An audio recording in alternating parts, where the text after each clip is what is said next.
our stories. This youth-led summit, planned in conjunction with several community agencies, highlighted the amazing talents of our young people here in the Norfolk area. And I just want to say a great job to all of the youth who helped plan that event and the community agencies that participated. I don't think I fell asleep on the keyboard for the next part. The school safety, we will be sharing school safety information with parents and community members this week, Thursday, February 13th, from 7 to 8 at Norfolk Senior High School in the Johnny Carson Theater. And all parents and community members are encouraged to attend the event, as our school resource officers and district safety team leaders will talk about the SRP, or the Standard Response Protocol, our Safe Schools Anonymous reporting system, and the variety of safety enhancements that we have implemented over the last couple of years. Moving into hiring season, the hiring season is already in full swing, as you'll see with the contracts. We continue to thoroughly review applications to make sure we're interviewing and selecting the absolute highest quality candidates to fill our recent and anticipated openings. We'll continue to advertise and recruit as needed until we've filled all of our spots. And I do want to just take a special thanks to all of our administrators as they continue to just work diligently to strengthen our Panther team. They do a great job of bringing in really good quality people. And our update at the bottom with all the current job postings. I would entertain any questions at this time, Madam President. Thank you, Mike. 6.5, Superintendent's Report. Dr. Thompson. Thank you, President Wolf. This is Nebraska School Board Appreciation Week, and Legislative Resolution 10 was introduced by our very own Senator Jim Scheer, along with 9 other state senators, to recognize school board members across the state for their hard work and dedication. All school board members deserve this recognition, but none so much as our local school board members, who work tirelessly to ensure that the students within Norfolk Public Schools are provided with outstanding educational opportunities so that they are prepared to pursue their goals for the future. On behalf of the staff and students of Norfolk Public Schools, I would like to thank our 6 board members for their tireless support and dedication, and present them with the gifts behind them from various student and staff groups across the district. And I would also like to take a brief moment to watch this short video from the Nebraska Association of School Boards entitled, "That's Why I Serve."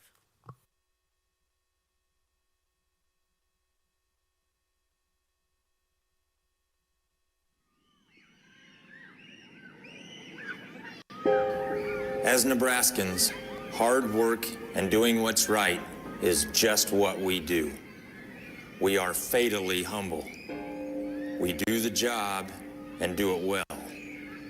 But instead of climbing the highest peak and boasting about our accomplishments, we're on to the next task at hand, working hard, doing what needs to be done. That's why I serve. We know that it isn't always easy. Tough decisions need to be made. It can be one of the most rewarding and challenging things you will ever be a part of. When you have finally put in your 40 hours for the week, then the work starts. That's why I serve. We are school board members, locally elected officials who have a love and support for public education, for our districts, for our communities, and for Nebraska. Every day, we work to positively affect our country's future by helping our greatest assets to excel in their lives. That's why I serve. That's why I serve. We are grandmas and grandpas, moms and dads. We are the sons and daughters of a generation who taught us the value of hard work and the satisfaction of a job well done. We want to leave it better than when we received it. We are visionaries, always looking forward to providing our students with the best tools for their success. That's why I serve. That's why I serve. We've learned that our voice is most powerful when we listen. Our influence is strongest when we generate options. And our sense of personal satisfaction is greatest when our contributions promote excellence in our school system. That's why I serve. Why I serve. We know our role is to govern, not to make day-to-day decisions.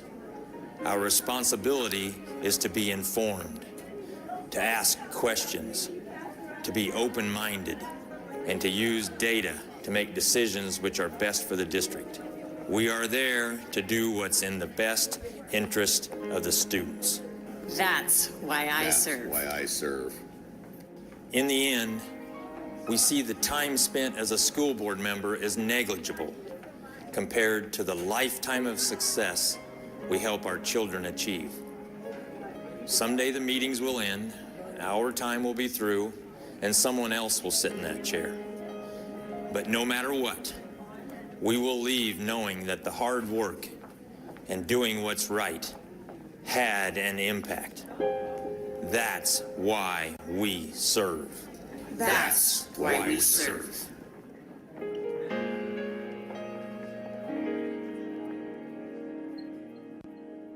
Thank you for serving our students in Norfolk.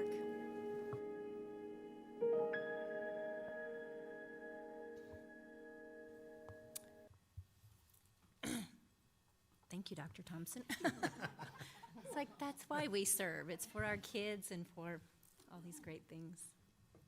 Anybody want to say anything? Did you notice there were several Norfolk pictures up there? Whoever sent them in, thank you. Okay, and thank you to the schools and the school board and everybody that gave us all these treats. They're wonderful. Thank you. 7.1, Facilities and Finance Report. Arnie Robinson. All right, we met at 4 o'clock today, right before the study session. Went through the claims for February, activity claims for January, all the standard things we do.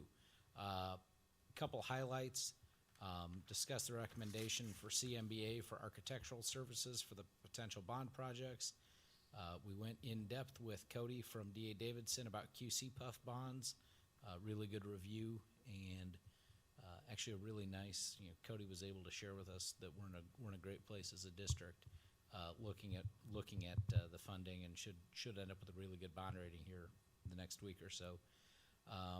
And then JEO engineering, that'll be on the agenda later here tonight, but then JEO engineering went through parking lot paving projects for us, senior high, Jefferson, Washington. Really went into depth, have a great plan for how we're gonna keep addressing that parking. We kind of talked at the board meeting that everyone shows up at the school taking for granted there's a place to park, and there's a lot of work that goes into making sure we have that done. So the committee, it was well done. We did talk a couple other things, going out for proposals on copy contracts, cyber coverage on insurance, and some updates from our 403B plan provider, just on some stuff they're addressing with our staff. So really have to follow up a video about all the great things in public schools with a finance and facilities report. I'm sure that was enthralling. Thank you, Arnie. 7.2, Policy. Dr. Goebbels. The Policy Committee met at 1 o'clock on January 23rd to review board policies 4013 through 4029. Those are related to personnel. We are recommending some minor wording changes to 3 of those policies, 4017, 4023, and 4025. As a group, we did not deem any other changes necessary, so those policies are in pretty good shape. We would recommend approval of policies 4013 through 4029 this evening on first reading, and second reading for policies 401 through 4012. We've not made any changes to 4001 to 4012 since the first reading. And the next policy committee meeting is scheduled for 1 o'clock on February 27th. Thank you, Patty. 7.3, Government Relations. Tammy Day. Yes. I told Patty I was probably just going to throw this out the window. Patty and I were at the NASB Legislative Affairs Conference last night and today in Lincoln, and heard from many state senators and people who work in public education policy and organizations. I mean, the big bill right now is the property tax relief bill, LB 974, Senator Linehan's bill, which we currently oppose because it will have a detrimental effect on our funding. The bill is still in committee, and what we heard from most of the senators is that if you're not in the committee, you haven't seen hardly anything, so they don't even know what it looks like at this point. We may know more than they do, which is interesting. So, but I thought there were some interesting comments today about 974. Basically, 974 moves valuations down in an attempt to relieve some of the property tax burden, and then tries to make up for that with foundation aid. Foundation aid, however, will not make up the amount lost through the decreased valuations. It will cause districts to have to go back to their taxpayers with increased levies to make up for that. It also caps what school boards are able to do, tying growth to the CPI, which is an interesting thing, in my opinion. And it's frustrating because I feel like, you know, we are elected to do those things, to set the priorities of our district and to make decisions about what to do. I don't know, someone said, I don't know that the state legislators would tie their spending to CPI and tie their hands. So I feel like, you know, we're accountable to the people who elected us. And if they're unhappy with our decisions, I would hope they would let us know, and maybe we wouldn't be elected again. But it seems like there's some overreaching, capping what we're able to do.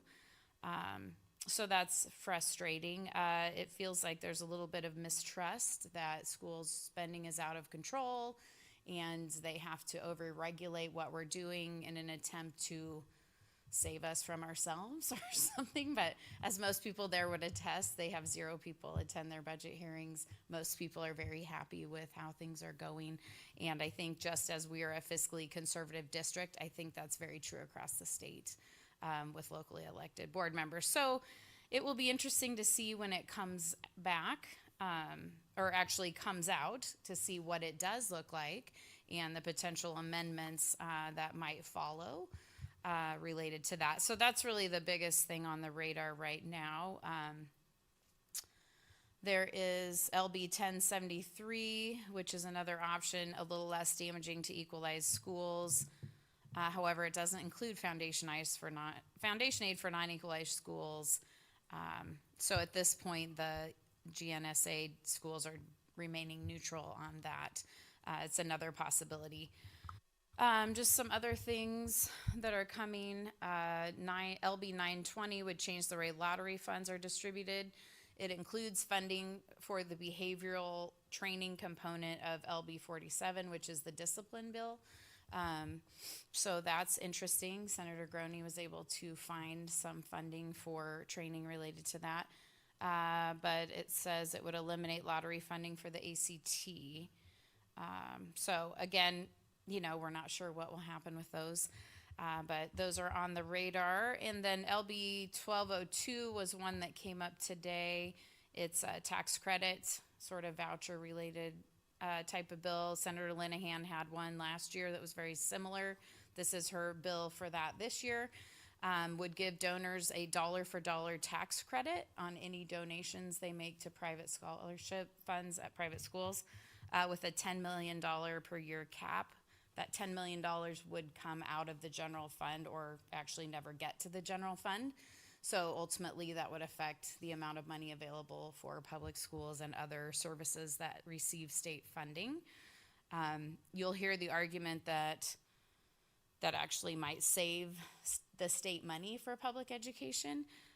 But as Ann pointed out today, not an entire class of third graders leaves to go to a private school at once. Those kids are distributed across the district, and so you're not really able to gain any efficiencies.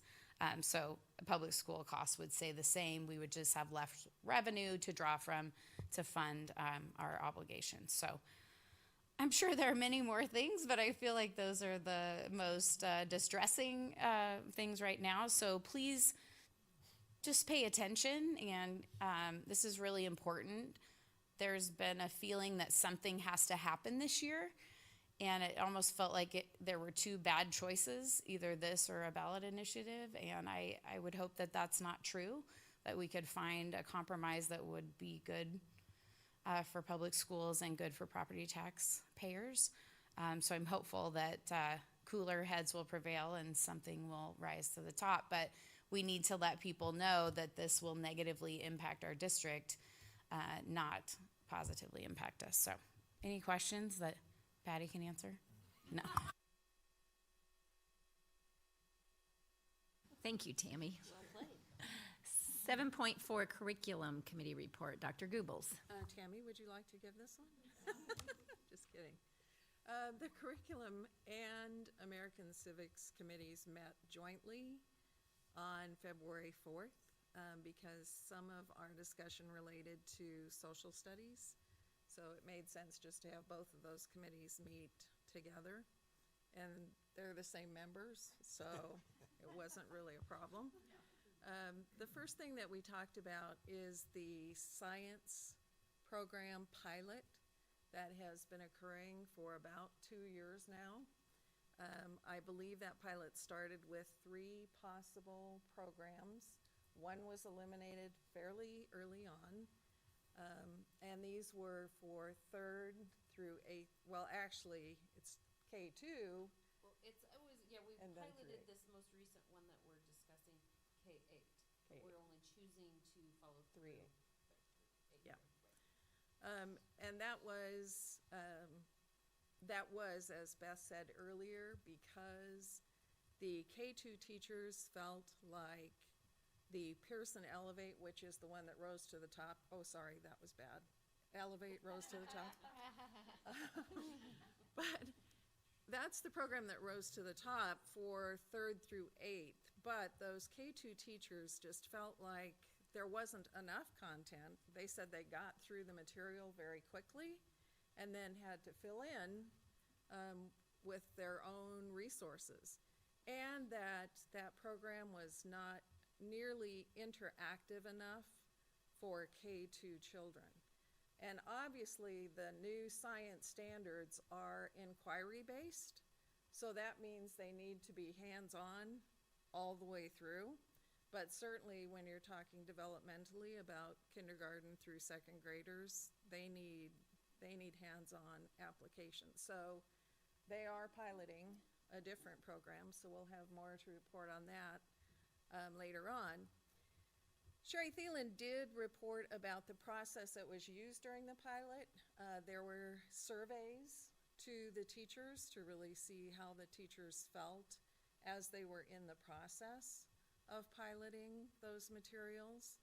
And there were 2 programs that had support, but the program that really was most closely aligned with the standards is the Pearson Elevate program. So as Beth said, next board meeting, there will be a request for us to approve the RFPs for those materials, 3 through 8. Then we moved on to social studies, and social studies also has new standards. In those standards, there are a lot of standards related to economics.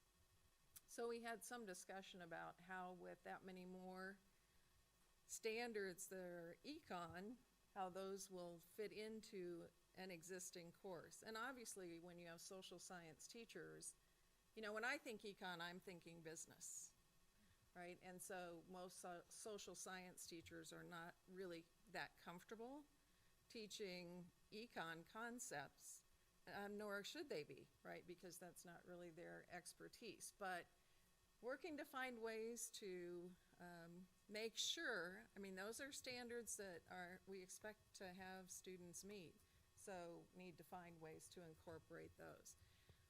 Over time, there is an implementation timeline, and over time, I think what you're going to see is that some of the sequence of coursing may change, some of the course titles may change, and the content may be a little different than what we have now, but it's really too early, I think, to to speak to exactly what that will look like. But a lot of work being done in relation to the social sciences, social study standards. And finally, we reviewed a form that the teaching learning department will be using anytime an instructor or a department is proposing a new course. We felt that it would really be beneficial to present and future board members to have a form that really identifies the information that's needed in order to make good decisions about a course. You know, things like, how would this course affect staffing? Is it a year-long course, or would it be a semester-long course? And how does it relate to the state standards? So we just went through and talked a little bit about the form, gave a couple of additional suggestions to it. I think not only will it be helpful for board members, but also for documentation for our teaching learning department. It's really important, I think, to be able to have a history of when courses were proposed and approved, and have one kind of storage place where people, whether that's digital or in written form, one or the other, but to be able to actually go back and find information if you need that about curriculum that's been developed. I think that was it, and we will probably meet 1 or 2 more times this year. It looks like we have to have one more open meeting for our American Civics Committee, so we know we will have at least that, but probably one more curriculum committee meeting as well. Just depending upon how the work is, yeah. Thank you, Patty. Okay, we're on to the consent agenda items. 8.1 is the minutes of the previous meetings, and they are attached. 8.2 is personnel and contract approval. Dr. Thompson. Thank you. I do have several contracts for your consideration this evening, starting with Melissa Olson, a 2020-2021 science teacher at Norfolk Junior High. She has 2 years teaching experience, grades 8 through 12 science at Neely Oakdale. Michelle Munderloh, a 2021 special education teacher at Norfolk Middle School. She is currently student teaching at Norfolk Middle School, grades 5 and 6 special education and grades 6 social studies and math, so they are very familiar with her already. Megan Pellis, a 2021 special education and reading teacher at Lincoln Montessori. She is currently teaching grades 1 through 4 special education at Milford Public Schools. Paige Hastings, a 2021 special education behaviorist for the district. She is currently the district behavior and MTSS consultant at Fremont Public Schools, and I know Mary is very excited about that hire. Austin Bruning, 2021 social studies teacher at Norfolk Junior High. He is currently working Crete Cardinal Union after school program, so similar to our aftershock program. Then Eric Wilson, 2021 Director of Student Services and Safety. He is currently our assistant principal at Norfolk Senior High School. And Angela Bauman, 2021 Director of Human Resources and Accreditation. She is currently our principal at Westside Elementary School. Thank you, Dr. Thompson. I'm sure we're all really excited for these new hires, and especially for our own staff that are now on our central administration team. Congratulations, that's awesome. Well, we haven't voted yet, so don't get too excited. Resignations, Dr. Thompson. We have 2 resignations for your consideration as well. Diane Hepner, Title I teacher at Jefferson and Woodland Park, and Barbara Ruckert, first grade teacher at Washington Elementary. I believe those are both retirements. Thank you, Dr. Thompson. And 8.3 claims, Dr. Robinson. Attached are the claims for the month of February. As stated earlier, these were reviewed by our Finance Facility Committee. Also attached are some conflict statements on specific claims that do need to be read before voting. I'll make a motion to approve the consent agenda. I'll second the motion. Okay, we have a motion by Bruce and a second by Patty. Is there discussion? Oh, yeah.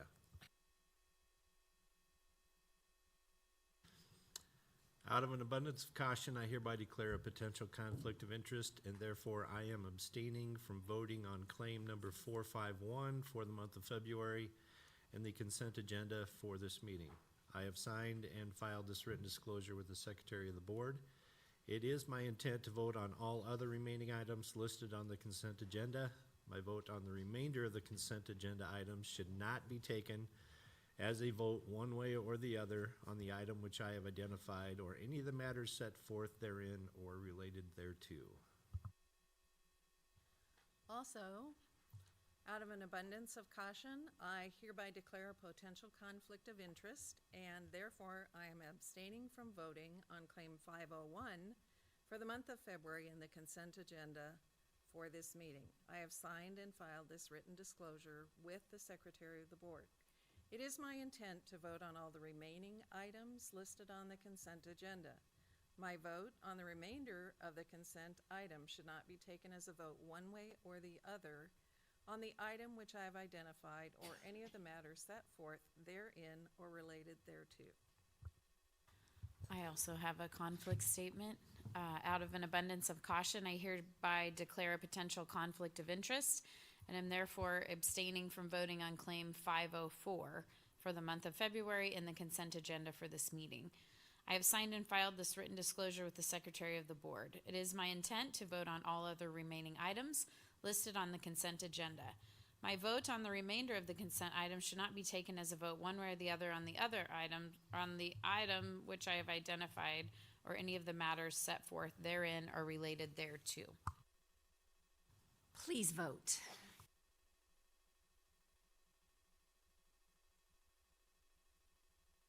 Motion carried 6-0. Thank you, Mary. Action items, 9.1, discuss, consider, and take action to approve the 2020-2021 salary structure for classified staff. Dr. Robinson. Thank you, Madam President. It is recommended to provide the district hourly staff a 3.32% increase to their hourly rate for 2021, and district salaried staff a 3.32 package increase for 2021. This is the same percentage approved for the certified staff. Those structures are also attached for your review. Is there a motion? I'll make a motion to approve the district hourly and salary classified staff structures for 2020 and 2021. I'll second. Have a motion by Tammy and a second by Arnie. Is there any discussion? Please vote. Motion carried 6-0. Thank you, Mary. 9.2, discuss, consider, and take action to approve the 2020-2021 salary structure and employment agreement for nurses. Dr. Robinson. It is recommended to approve a 3.32% package increase for our nurses in 2020-2021. This is the same percentage increase that was approved for the certified staff. The nurses' employment agreement for 2020 and 2021 are attached for your review. We have a motion? I make a motion to approve the 2020-2021 salary structure and employment agreement for nurses. I'll second that motion. Thank you. We have a motion by Patty and a second by Bob. Is there any discussion? Please vote. Motion carried 6-0. Thank you, Mary. 9.3, discuss, consider, and take action to approve the first reading of Board Policies 4013 through 4029 related to personnel. Dr. Thompson. Thank you. These policies were previously discussed by Dr. Patty Goebbels, but we would be happy to entertain any questions you may have. I move we approve the first reading of board policies 4013 to 4029 related to personnel. I'll second. I have a motion by Arnie and a second by Tammy. Is there any additional discussion? Please vote. Motion carried 6-0. Thank you, Mary. 9.4, correct? Discuss, consider, and take action to approve, I feel like Groundhog Day. Discuss, consider, and take action to approve the second and final reading of Board Policies 4001 through 4012 related to personnel. Dr. Thompson. Thank you. Dr. Patty Goebbels also discussed these policies earlier this evening, and as noted, no changes have been made since their first reading. I'll make a motion to approve the second and final reading of Board Policies 4001 through 4012 related to personnel. I'll second the motion. We have a motion by Bruce and a second by Patty. Is there any discussion? Please vote. Motion carried 6-0. Thank you, Mary. 9.5, discuss, consider, and take action to authorize the issuance of not to exceed $8,350,000 of QCPUF limited tax general obligation and refunding bonds, Series 2020. These funds will be used for removal of actual or potential environmental hazards and accessibility barriers and correction of life safety code and life safety hazards, as well as refinance the district's existing Series 2012 and Series 2014 QCPUF limited tax general obligation bonds in order to achieve interest-saving costs. Dr. Robinson. Thank you, Madam President. These funds will be used for the removal of actual potential environmental hazards and accessibility barriers and the correction of life safety code violations and life safety hazards at Grant, Jefferson, junior high, senior high, Washington, and Lincoln schools. This total transaction will have a savings of approximately $145,000 and will allow the tax levy for this fund to be lowered in 2021 from 0.038930 to 0.03. I recommend a motion to approve this action.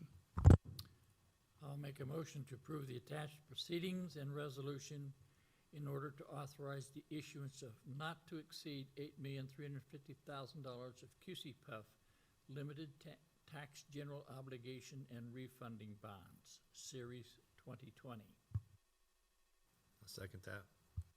We have a motion by Bob and a second by Bruce. Is there any discussion? Just a quick comment. We've done this multiple times during the time I've been on the school board.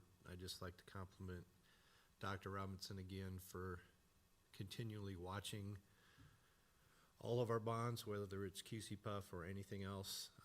We've been able to refinance these over the years, which has saved the district a ton of money. Plus, it's also helped all the citizens of Norfolk in being able to reduce the overall levy every time, which has shown how fiscally responsible we are, and it's always nice to be able to have the use of these funds to be able to do a lot of the things we need to do for the district, so thank you. Agreed. Thank you, Bruce. Well said. Please vote.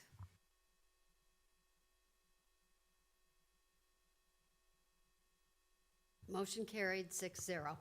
Thank you, Mary. 9.6, discuss, consider, and take action to approve CMBA architectural firm for services related to all projects included in the potential 2020 bond and to those related to the QCPUF limited tax general obligation bonds, Series 2020. Dr. Robinson. Thank you, Madam President. A district committee interviewed 4 firms that each presented concepts, cost, and marketing approaches for our potential bond projects. CMBA, which stands for Canna, Moss, Brigger & Associates, was determined after the interviews as the best fit for the district moving forward. We have worked with CMBA in the past and have been pleased with their service and design work. It is therefore recommended to approve this architectural firm for these services. I would make a motion to approve CMBA architectural firm as a district architect for the QCPUF and any potential future bond projects. I'll second the motion. We have a motion by Bob and a second by Patty. Is there any discussion? It's just that we had a very nice day interviewing those firms. We had some quality people making a presentation, but clearly CMBA met the district's needs the best. and I think will perform valiantly as they have done in the past for us. Thank you. Please vote.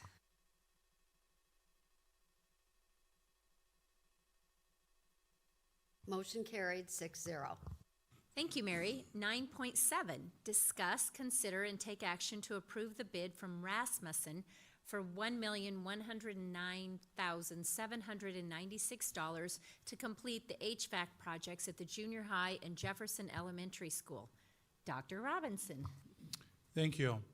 The district had several contractors review the project and also attend the pre-bid meeting. We did receive one qualifying bid at the bid opening.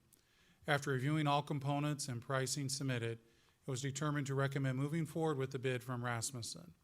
Attached for the board members is verification of opinion from KPE Engineering, who will be overseeing the project as the project engineer. Therefore, it is recommended to move forward with the bid as a recommended motion to the board.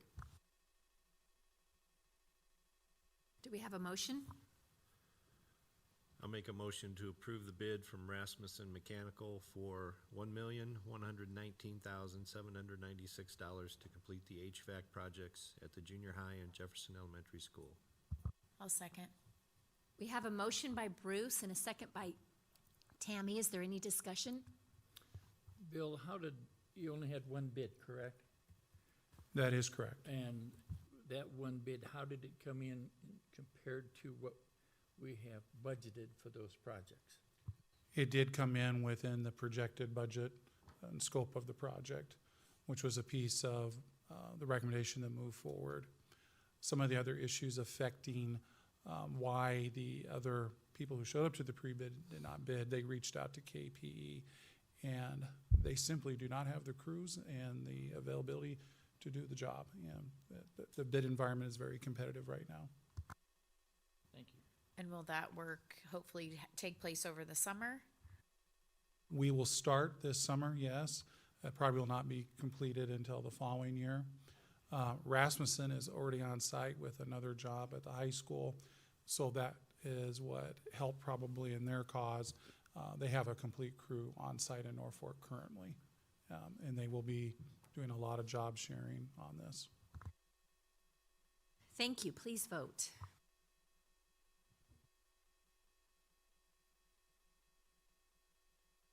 Motion carried 6-0. Thank you, Mary. 9.8, discuss, consider, and take action to grant permission to seek RFPs for paving projects at the senior high, Jefferson, and Washington elementary schools. Dr. Robinson. Thank you. I am recommending to the Board of Education to approve the seeking of RFPs for the paving projects at senior high, Jefferson, and Washington. This will eliminate the gravel lots that exist in these locations while also adding additional parking at the senior high on the property that was purchased a few months ago. JEO Engineering will be the engineers overseeing the project if approved.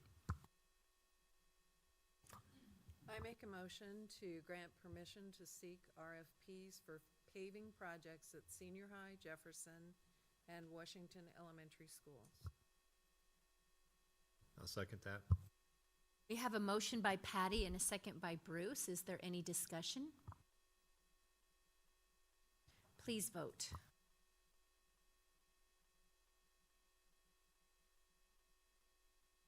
Motion carried 6-0.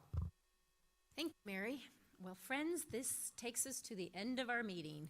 The second monthly meeting of the Board of Education has been tentatively scheduled for noon on Thursday, February 27th. The next regular meeting of the Board of Education will be held on Monday, March 9th, 2020. The study session will begin at 5:30 and will be followed by the business meeting at 6:30. All components of these meetings will be held at the Norfolk Public Schools Central Admin offices and will be open to the public unless an executive session is needed in order to protect the district or the reputation of an individual. Meeting adjourned.